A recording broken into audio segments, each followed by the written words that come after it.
And we're back, folks. Thanks for sticking with us. We have some more PDX play. Game 2, getting started right as we have right now on Column Bells. Who do we have, Rang? Well, on the left-hand side, quickly, we have the Beck as the 3rd Armoured, and on the right-hand side, we have Thrace Total War as 91st Laughlander. Indeed, indeed. So we have ourselves a combat of, well, a very, very heavy armored division against, well, guys who are considerably lighter. We were talking about before this particular recording came on in about, is this going to be the 91st playing the Rats to the 3rd Armored Cats, or how's that going to look? 91st Laughlander is going to be doing pretty good in that factory, of course, because of the infantry that he can get up. While the 3rd Armoured probably wants to focus a bit more on the open ground areas, using tanks and etc. But both sides are going very infantry focus, including 3rd Armoured. Just getting a lot of guys into that center factory to try and contest the point in a rather diagonal fashion. Like, spread out a bit, move into some better positions. Whoa, hey, we have a Fallschirmführer Ulig is on. Alexander Ulig.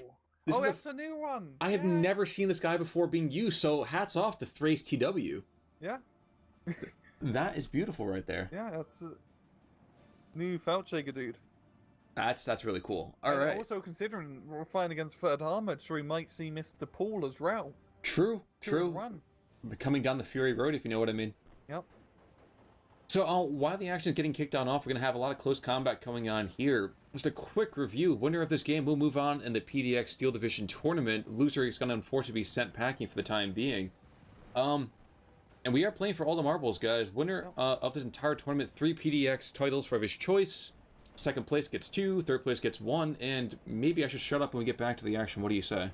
Yeah, it would be pretty funny if one of the winners decided to get Steel Division as one of their winning titles. That would be pretty fantastic. You kind of wonder how he'd be doing it. Exactly. But the Americans doing pretty well in the factory.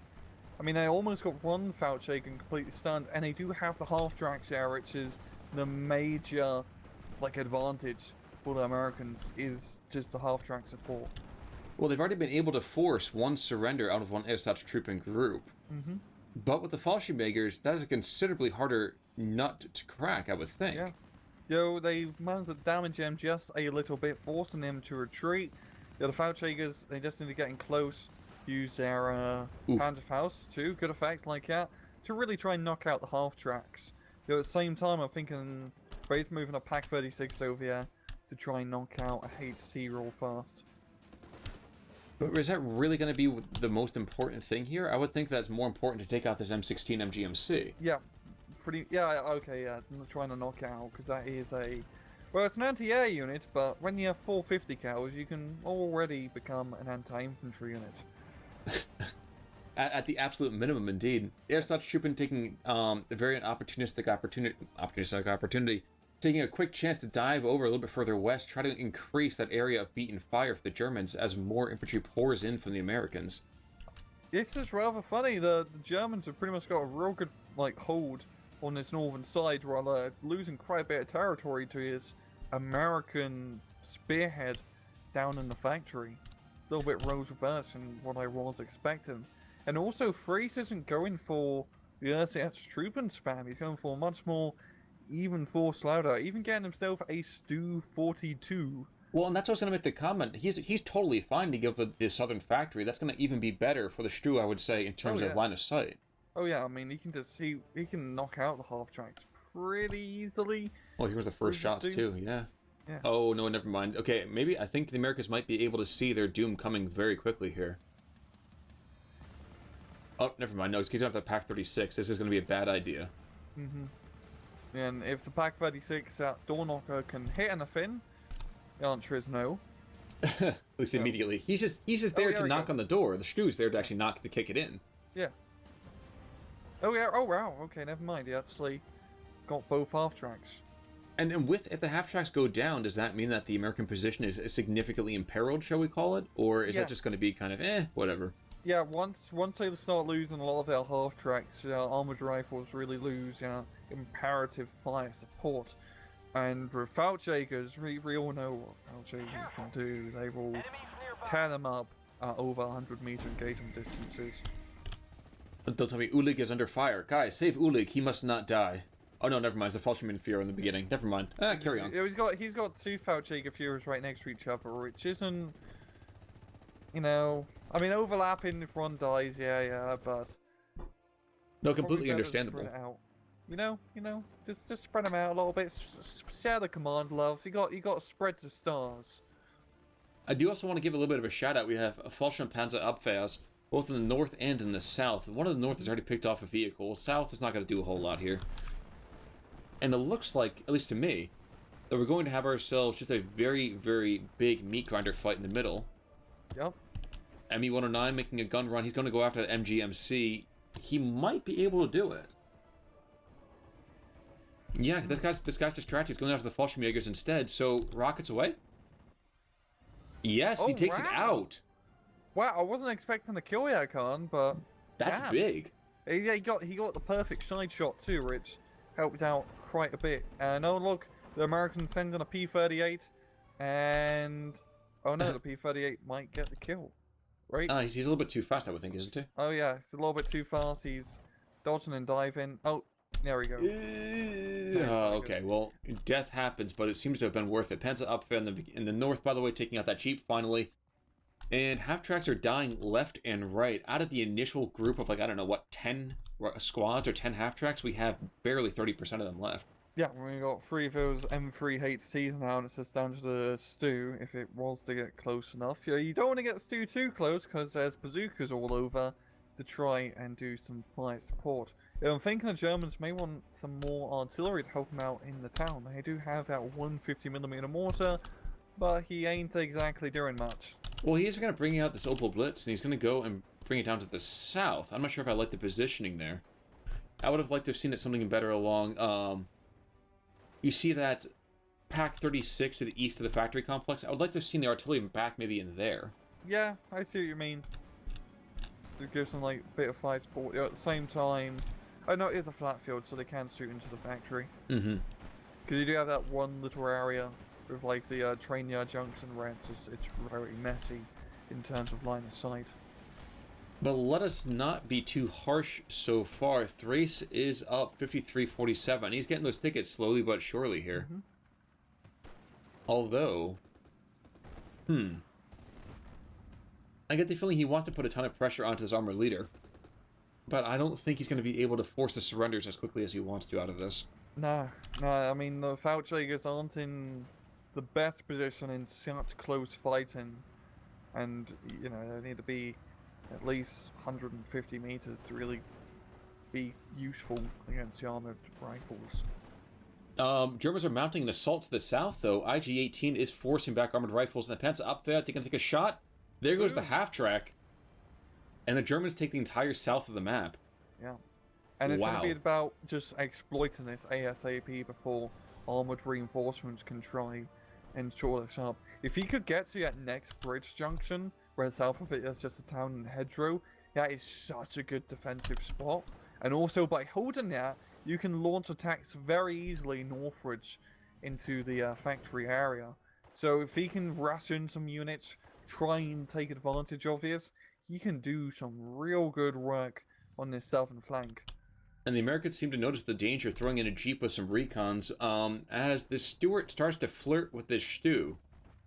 But is he close enough? I don't think he's close enough to pen. No, he's statistically he's close enough to pen. Yeah, but it's going to be a rather tough pen job. And his Pack 36 seems to be in the area, trying to take out that Stuart, and at least if nothing else, they're going to completely threaten it. Yeah. And force the weight. Force to fall back. Indeed, and that's a nod's as good as a wink in this case, isn't it? Nope. Yeah, at least they force the Stuart back for now, so the Stu is safe for another day. And the Pack 38, of course, can try and kill the Stu if he comes in for seconds. Really. Okay, finally we got some infantry spam into that town, and I believe that's Ersatz troop, and there we go. I was about to say, he really just needs to Ersatz troop in the factory, because that's an easy way to cap it.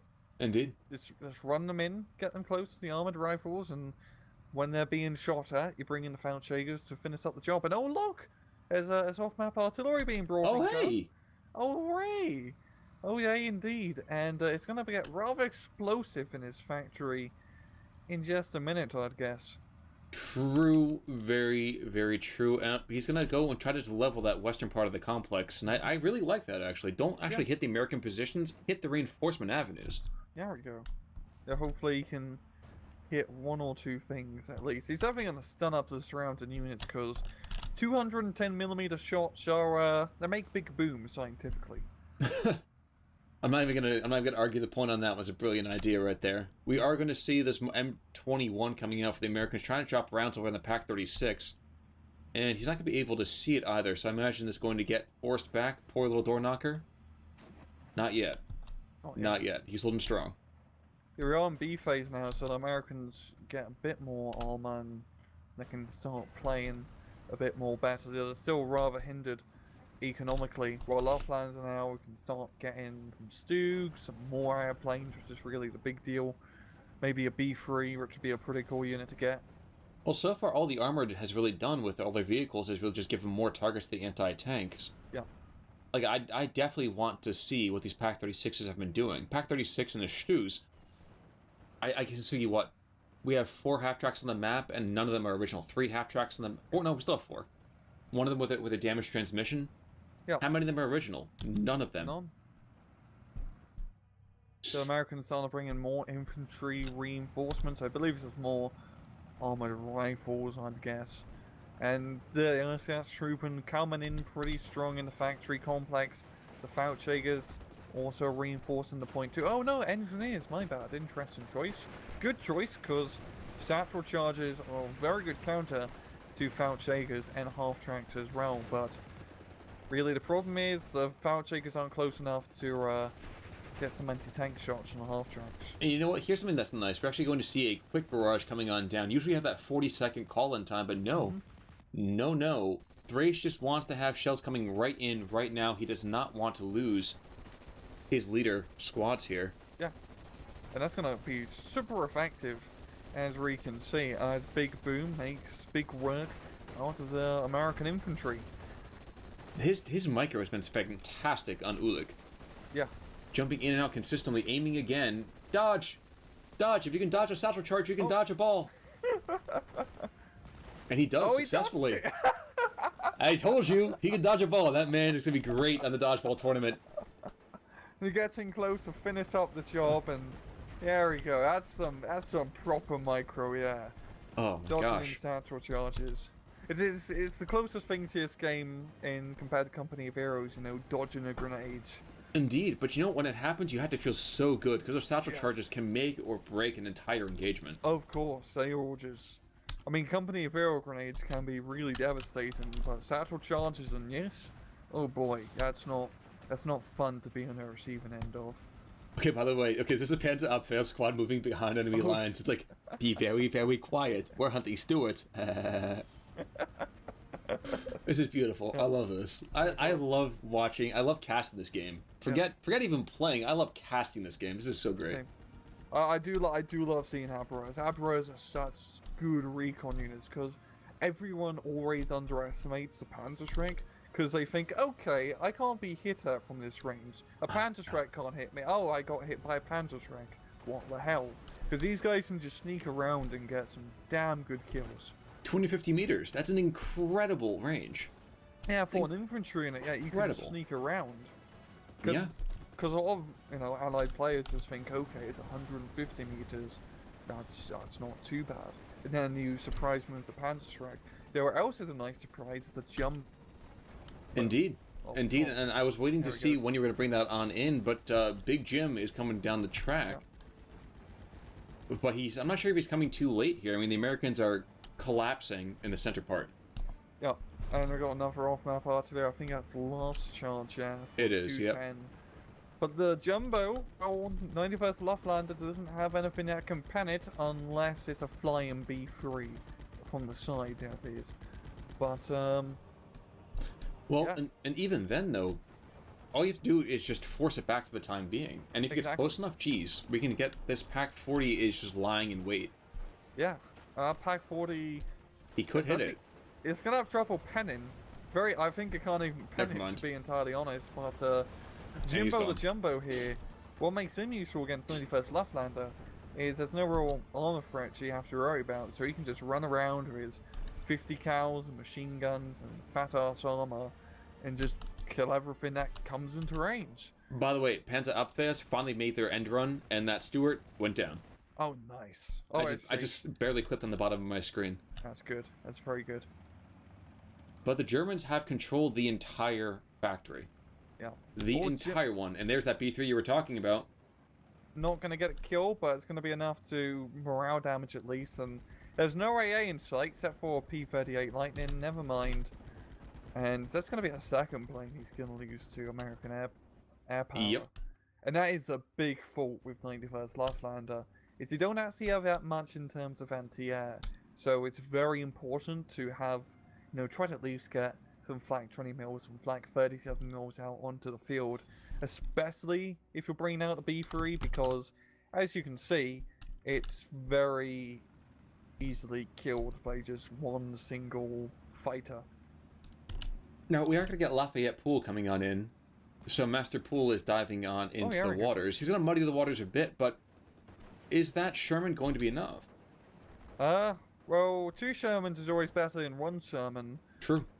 True. Sage advice, indeed. Sage advice, of course. I'm here all day, folks, but, I don't know, maybe on the southern flank it would have helped, because the Jumbo's already doing pretty good up north. I'd try to spread the Sherman love all around to try and capture the canal area.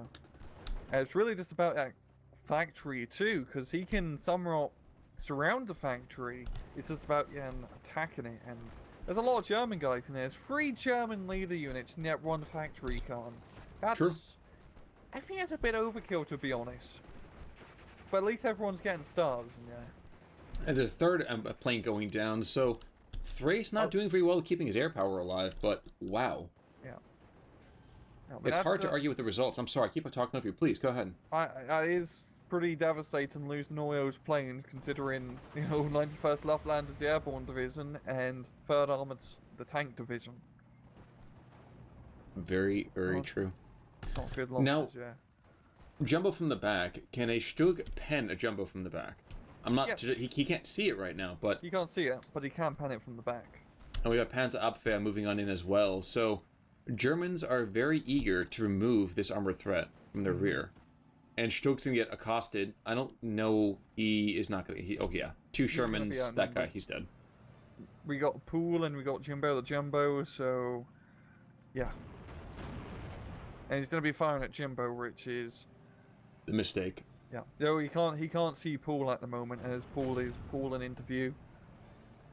Was it supposed to be a joke? Because I'm not sure if it was, and if it was, then I apologize. I didn't quite catch it. It's just me. It was a bad joke. Yes, oh, okay. All right. Come on in, Poole. The water's fine. There we go. Terrible jokes for you. Dad jokes for days. But the Panzer Abwehr... All we have to do is jump in the water. True. True. But it looks like this Panzer Abwehr is going to say, hey, you get out of the genetic pool. Anyway, so Jumbo's coming down the street. Jumbo's coming down the street, so the Panzer Abwehr is going to get at least 1 shot off here. And watch him get the pen. Watch him get the pen. I have to compose myself. That was holding fire. He misses the front. No, he didn't even shoot the first round. Fire now! Explosion! Oh. Whoa! The power of the Panzer Panzer Shrek. Oh wow! From dastardly joke to Panzer Shrek shot, that was an exciting minute. Exactly. Forget Mike Myers. That is how you Shrek. Yes. And we're into Phase C in a minute here, and again, there's been so much recent dominant Axis play. Is this the resurgence of the dark side, or is this just because we don't have any 4th Armored? Well, the 91st Loftlander is a good deck. I mean, holding the town is really, or the factory is an important part of this map, and ever since he captured that canal part, it's 3rd Armored even gonna bother attacking it. And that's just a lot of map control easily for Mr. Thrace. The 3rd is penetrating into German territory up north, so maybe I can make something happen. They did just lose a Stug. Well, no, the Germans lost a Stug, which is good for the Americans, I should really say. But, True. It's gonna be about whether they can just make enough ground in time, because Thrace is getting that very nice, chunky, +2 point advantage. And what's more than that, I like how we have one engineer squad huddling in the factory complex from the Americans. Other than that, it's like... He's in a good spot, because if anything gets in close, and they're all getting close, they have one nice satchel charge to send their way. Indeed. Indeed. Now, can the Germans clean up this penetration? Well, if they had a B3... Well, okay, Poole has just gone down as well. Panzer Abwehr paying for himself by a factor of, what, 10? 20? He's taken out, what, 300 points by himself. Yeah, that's pretty good. That is some real good Panzerschreck play here from Thrace. He's been using them on point. And for 91st Luftlander, Panzerschreck play, especially with the Abwehrers, is so important, as they're one of your most reliable anti-tank units. Shall I say that the American penetration is beginning to look a little bit flaccid, though? Oh, yeah. And it's really unfortunate. If you look at the mini-map, it definitely felt like that. Anyway. Yeah, I think it's not going to come to a good conclusion. Yeah. Definitely feel like they're being deboned as we speak. Yeah, especially with the Stug now cutting off the... Well, Stug as well as the P3, the fair P3 coming in, and not a lot of firepower, but with the Americans ailing as they are. And that Stug has pretty much almost circumcised the American Boja. I might have to mostly post NSFW. Wow. Sorry, that just came to mind. But anyway, you got a Panzer III too. And this is the end of the American penetration. This is really the end of it. Losing the Jimbo and Poole to the same squad in the same place. MVP, right? Yeah, MVP. Wow. Thrace that would put on a clinic. This is how you play this map as a 91st. Yeah. But let's give a bit of a round of applause to the Beck, because his unique strategy, I definitely think, kept him competitive a lot longer. For in the town rush, essentially. Well, in the factory early on, yeah. Yeah. Yeah, I feel like Beck really sort of focused more on the northern side initially, instead of going all out for the factory. I completely agree. He has the armor and field advantage with his deck compared to the Laplander. He also has been doing a real good job knocking out the enemy airplanes. Wait, so Panzer Abwehr might get a couple of surrenders here as well with help of the ME-109s. Charge them! Claim the surrender. He's going for scalps. And that is number one? No, he can't, because he's a recon. Oh my gosh, you're absolutely right. He can get the kill, yo, so it's even more deadly. Man, and Ulig is still alive. Let's give a quick call out that the game's going to end and Ulig will survive. And that's a GG. Mr. Beck surrenders. Wow. And there we go. The KD does not seem like it is. It doesn't seem like it's encompassing enough. Like, it feels like there's so much more there. Maybe is it the airplanes that went down? Is that what it is? Yeah, it's the airplanes, because Thrace lost pretty much all his early game airplanes. The Messerschmitt won. The Messerschmitt at the start, 180 points. The B3, 200 points. And the Messerschmitt again, like another 140 points. So, I mean, that's quite expensive to lose all of those planes. Heavy battery, by the way, losses, taking out three squads of infantry, 2 half-tracks by itself. Pretty darn beautiful there. Oh, yeah. Panzer Abwehr, that guy was the man of the match. He saved the entire northern German position there. Exactly, just by having a Panzerschreck in the right place at the right time. I just want to see how many half-tracks died here. I got 7 so far. 8, 9, 10, 11, 12, 13, 14, 15, 16, 17, 18. 18 half-tracks. It doesn't count any kind of scout variants or that MGMC that was there. Wow. Yeah, and that's really the American advantage, is the half-track spam for third armored, because your infantry may like a machine gun, but you got an armored vehicle that does have one. But yeah, really just good play, and Mr. Thrace Total War has captured the town, or factory. I keep calling it a town. He captured the factory. Held onto it. The southern flank really helped him just by securing that little area of that small push. That small push gained him a lot of map control for, cheap price, essentially. I hadn't even considered that, but you're absolutely right as well. That push to the south, we completely neglected. Yeah, because it not much happened, because he mopped up the small American recon forces, yeah, and then held on to it completely uncontested. But that accounted for a lot of the map control that Thrace had in that match. Very true. But Thrace spanking the back, and our second game now of today, well, of this particular cast, going the way of the Axis powers. Mm-hmm.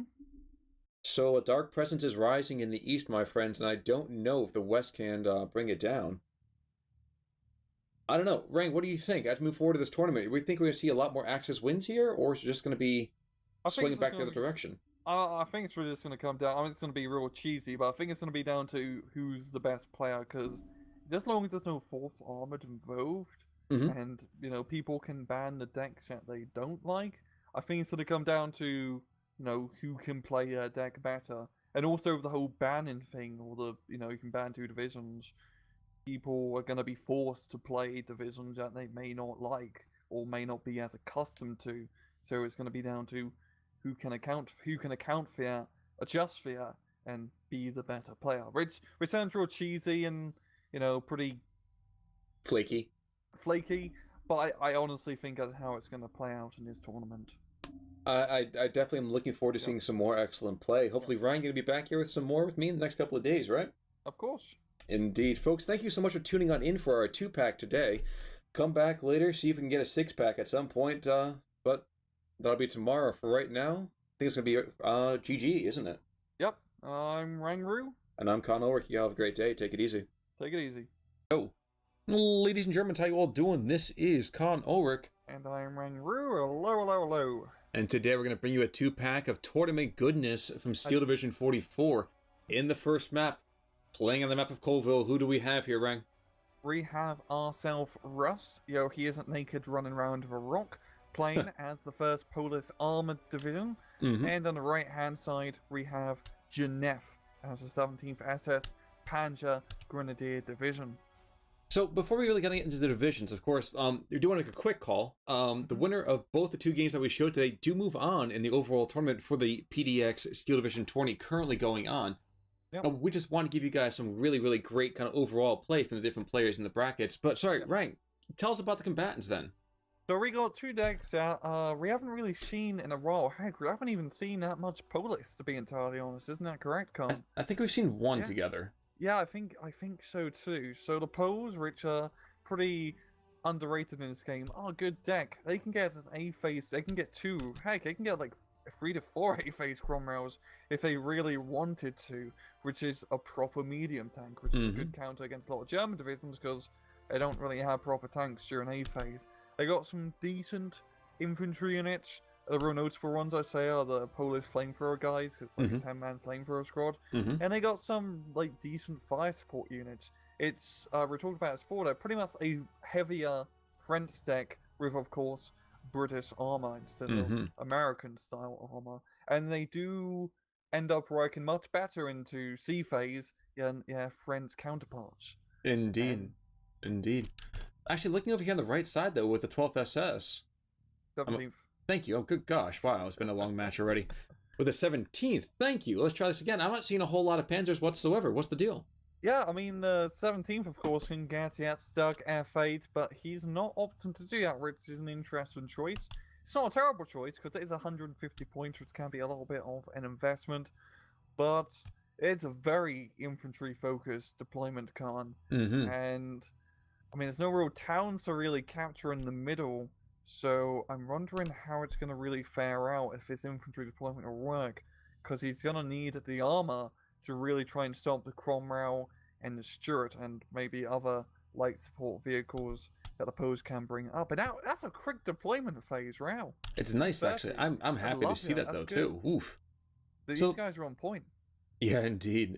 So the Poles bringing a nice mix. As you said already, Germans not bringing a whole lot in terms of vehicles, but it looks like they're being very aggressive. Is he basically trying to use the hedgerows, perhaps, to stave off that armor?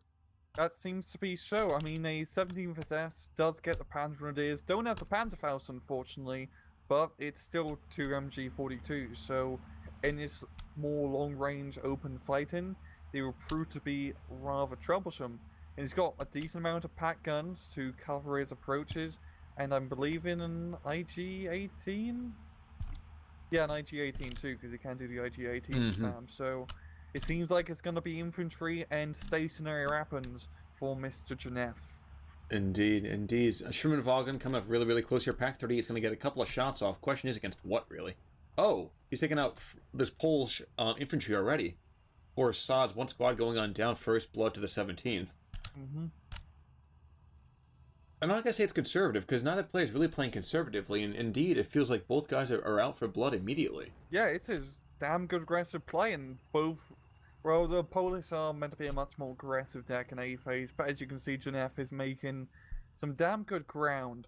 And I'm really surprised about Janef's use of Stormtroopers, because this is an open ground engagement. They can't really get in close. You see up north, they are using smoke grenades rather effectively to counteract my point and get in close, but still risky maneuver nonetheless. True, but at the same time, I've also recognized there's a Stoßtruppen in that center forest, and I feel like if that Cromwell moves anywhere close, he's completely screwed. And actually, machine gun's going down as well, so Janef, everything's pretty much coming up Janef, I would say, so far. He loses the anti-tank gun, but he's gotten some really good work done already. I'm really, really happy to see Janef's Stormtrooper play. This is not how I would use Stormtroopers, but up north, it's just a wall of smoke, using it to his advantage, getting close into that hedgerow, and just annihilate the Polish infantry, because they only have one submachine gun, because British armed infantry. So that's some good micro, really good micro. I really can't stress that enough. Well, I just want to call out the fact, too, that these are not Star Wars Stormtroopers. These guys have 3 PPSs and 2 MP40s, and they can miss all they want to. There's so much firepower, that's not even fair. I know. Ugh. And they can actually hit. True. True, if you fire enough bullets into an area, you're bound to hit something at some point, Best to leave for PPSH. Indeed. Indeed. Yeah, funnily enough, the Stormtrooper guns are pretty much Sterling guns, which are not a World War II submachine gun, but the British post-war Sten, essentially, just highly modified. Heck, a lot of Star Wars guns are pretty much World War II, World War I guns. True. Yeah. Well, that's what the prop department can get their hands on. I know. Got those World War II movies, gotta make a sci-fi thing now. Just stick some bubbles, etch some things, and... Be careful, you're starting to tramp on my childhood. And my adulthood, for that matter. And in 3 weeks, I'm sure when that movie comes out, I'm gonna be all over it. Yep. But anyway, both sides throwing more infantry reserves into the center part of this map, and shockingly, it's 53-47, but it feels like it should be a heck of a lot more for the Germans. Yeah, they've managed to get some good initial grounds, but this middle part of the map is bulging a little bit for the Poles, and even though they managed to knock out quite a bit up north, they're still at Ficker's gun, stopping any major map advancement, essentially. It seems like it's going to be going into the Germans' favour quite soon, because they are clearing up shop of the Polish infantry. Actually, one note's really kind of crushing for me. The Stoßtruppen were just barely outside of that Fausting range. I thought to myself, it's for sure going to be a dead Cromwell. And then, of course, the Pack 38 can't kill anything. True. Even a Cromwell. I don't know what it is, Cullen. Pack 38s are so similarly statistically the same to a 6-pounder, just at 1 AP difference. But it makes the world of difference. I feel like Pack 38s can't do anything. An unfortunate case in this one. I completely agree with you. I don't like that at all. It finally killed a Cromwell, forced it to bail out, and that is a good kill, because that Cromwell is a major, scary unit the Poles can bring out initially. Well, and after he gets the crew to bail out, what does he do? He bounces every other round after that. He'd get the kill eventually. No, he's firing on the Stuart now, which is probably a smarter move. He can't hit the Stuart, of course, because it's a Pack 38. Oh, there we go. Oh, and it bounces. Lighter armor than the Cromwell, and he still can't manage to do it. And misses again. Holy... There we go. There we go. Woo! Thank you, okay. But the main thing is the Germans are using their Stormtroopers. They got them all over this northern flank. And that's a lot of Stormtroopers. You pretty much got both cards worth. Indeed, and tell us again, what's the kind of cost for Stormtrooping? They're like, what? They're 20 points, which is pretty affordable considering that they are completely deadly in CQC. They have smoke grenade, and of course a Panzerfaust, which makes them very necessary for the 17th SS, because they're Panzer Grenadiers and the Panzerfaust, so you have to use all Stormtroopers to remedy the supply problem. Now, I do want to make sure that we take a look at the end of this. This is about the third or fourth vehicle up to the northern side. We just continue to see vehicle after vehicle getting dropped by Panzerfausts. Mm-hmm. I have to know how many kills these guys get. They have to be. They are already the stars of this game. Yeah, I mean, just the smoke play alone. They actually use a smoke grenade, and when I see people using What they're supposed to. Yeah, like combat infantry, like with smoke grenades, it never really get used effectively. And people always forget that they do have the smoke grenades. And even though, oh, look at IG-33. I was just gonna call that. That's yeah, it's shocking. That is sneaky beaky. That can just knock out anything that comes across the road essentially, and that cuts a real big, like, knife into the Polish side. Indeed, indeed, they're bringing forward a little bit of a. Was that a oh, that's a self-propelled. Okay, it's a self-propelled. It's a 2-inch mortar based on the Universal Carrier. Yeah. That guy's not going to last long, though. I don't think... Yeah, indeed. I think he's going to get one shot off, and that's not going to do much. Yeah. So everything coming up Millhouse, it seems, for Ganef here. Yeah, he's doing really well. He's winning these infantry fights close range with the stormtroopers, and he's knocking out the armor with his Pack 38s and Pack 40s when they eventually hit, of course. And what's more, he's got that flak Vierling nice and far forwards, while the Pachana only have some Hurricanes and a couple of Mosquitoes, I want to say, for air power. Yeah, and some Mustangs. Yeah. I feel like that flak Vierling is just there just to be a infantry suppressor, though. Yeah, I mean, 4 20mm guns are pretty scary. Pretty scary when they're shooting right at you. And good at suppression, too. Right, that's the first concern I would have here. And wow, there used to be Polish units on this map. Yeah, and all the Polish units are officially dead. We've got another Cromwell being brought out to try and remedy the situation, but the Germans have the momentum, hook, line, and sinker. They are just pushing devastating the map. Yeah, and once these Polish infantry go down in the center, that's going to be a huge chunk of land for the Germans. This is 63-37 already. Dear God. Yeah. And another surrender. So there's a Vickers, and there's that 2-inch mortar on the bottom. Mm-hmm. We have 4 units of Poles on the map. That's absolutely stunning. It says he lost everything. It's going to be 3 units soon, Khan. Indeed, well, that machine gun's going to go down. That's down. Yep. The IG-18 could probably capture the infantry if he wants to. He's not going to, because he has a soul. Yeah. But he wants to. But yeah, jeez Louise.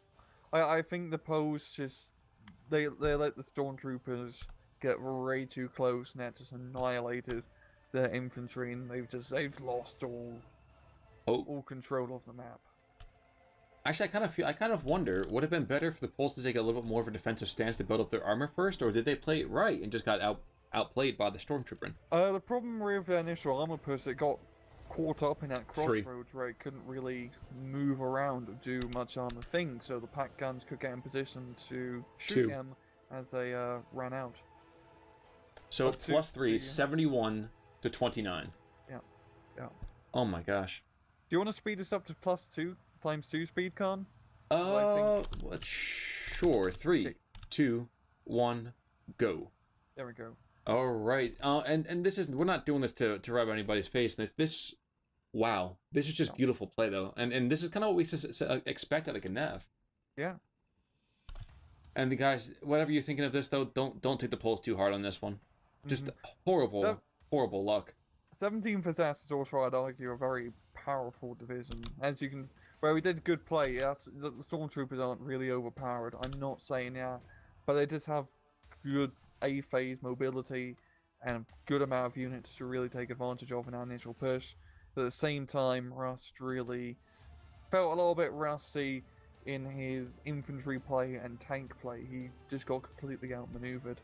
Well, now he's bringing a Dragoni, which would have been nice if he had brought the Dragoni in a lot further along here. But Phase B, Stroke coming on in, and the Dragoni are still, a mile from the front lines? Yeah, I think he wants to slowly try and clear us out instead of rushing in and potentially getting popped by a potential AT gunner. But the Poles now getting more infantry. I'm actually wondering if the Poles ran completely out of infantry in A-phase, and that's why I didn't get more, but... Oh, but we have Schlosstruppen, which took out the Northern Cromwell. We have the Pack 43, which took out the Stuart. We have the Stug, which is running rampant in the south. Yeah. 2 half-tracks. Yeah, the KD on this is going to be absolutely brutal. Oh yeah, the Germans they've kept their units alive, and this really just came down to a match of kill-death ratio. Indeed, indeed. And now we're going to see a couple of Befehle units, a 232 and a Martyr 3 coming in, but this is just icing on the cake. Mm-hmm. Knock the Polish infantry out in the open, Oof. and that snug is, yep. There goes the Cromwell. And that's been the tail of the tape. Yep. Achilles being brought out is going to be a good counter to Stug, of course, but the Germans they can just keep bringing more and more. They got more to 3 now. Well, the infantry's getting closer and closer, but they get close enough. Stofftrooper is just like, oh, you want to be near me? No. Automatic weapons fired, they go down. Yeah. And I'm kind of noticing a lot, actually, with a lot of the, let's say, Allied contingents that are outside of the Brits and the US, that the infantry rarely seems to have, the Phase A infantry anyway, rarely seems to have any sort of committed anti-tank weaponry. Yeah. I mean, for the French, just because it really comes down to the B-face chappers and the posy, it's all about the Dragoonis, or like motorized infantry units. More Stofftrooper up the center line. With smoke grenades again. Oh my gosh. That's beautiful. That's how you use smoke gun. It's of course, you don't shell your own guys, but Ganef says, casualties. What are a few casualties? Yeah. We finally got some Polish flamethrower guys eventually, which and another try to the north. Great counter to the stormtroopers. But if they can get close enough, though. Yeah, that's if we can get close. But the stormtroopers have to get close too. Well, it's a +4 in the meantime, and yeah, this is going to be a complete whitewash so far against the Poles. Yeah. Achilles has been able to take out that artillery piece, and while we have all those sapper wannabes, saperzi, coming on in, I don't know why, but they sound Italian suddenly. Yeah. Oh my gosh. Oh. Like there's no words for this. I know, the Poles have finally managed to get somewhat of a front line set up now, but the Germans have just amassed too much. It's a huge snowball effect. Indeed. Yeah. And I do notice, and this is a consistent thing, of course, I'm sure we can easily say why, but the Germans never seem to run it with MG42s, unless you're playing, like, the Conquest maps. You mean in terms of, like, the infantry-focused MG42s or tripod? Tripods. So, I mean, you definitely see light machine guns on all of the infantry, but you don't really tend to see committed setup squads. Nah, I know they're pretty good. Indeed. Committed squads. I recommend using them on, like, Paratrooper and, like, 352nd decks. But in terms of, for example, 17th SS, they can just rely on using infantry guns because they fill the same role, essentially. And for a lot of these, like, Panzer decks, people just prefer using half-tracks as MG42 fire support instead of the tripod model. Indeed. Now, neither player has used any air power whatsoever, which is not surprising. I mean, the 17th doesn't have a sterling air force, neither really does the 1st Pacherna. And I'm wondering, are we just going to see a group surrender up to the north? That's one. If the flamethrowers get forced to a surrender, we will see a tap out, but we're not going to have to worry about that too much anyway. It's going to be a complete whitewash. Beautiful play from Ganef, and terrible luck for Rust. Yeah, that was really Ganef. Even though 17th SS is a very powerful division, Ganef just wipe the floor. Good play. And let's just take a look at, holy crap, the KD, that is, oof. Insane. Oh, I'm not even going to look at the history, because I think we already know. And look at the kills. The Poles don't even get a full page of kills. Well, I'll put it this way. The Germans don't lose double digits. No, they, I mean, the Achilles managed to kill 2 whole German units, but that's the only, like, thing that, even approaches is mostly getting its cost back. Yeah, exactly. And looking at the Germans, Pack 40 knocks out everything. Stormtroopers, again, 4 kills. A lot of them have 4 kills. Pan Grenadiers, the Stormtroopers again, Stug, just lots of kills all around, and really, just the initial opener with the Stormtrooper play was on point. That's really all that match comes down to in the end of the day. Indeed. So with that in mind, let's pivot over to another game. I know folks watching Ryan's video will go and definitely see that. Guys, I'll check you right after I fade to black. I'll be right back. See, and fade to black, and let's do part 1. Damn, that was fucking nuts.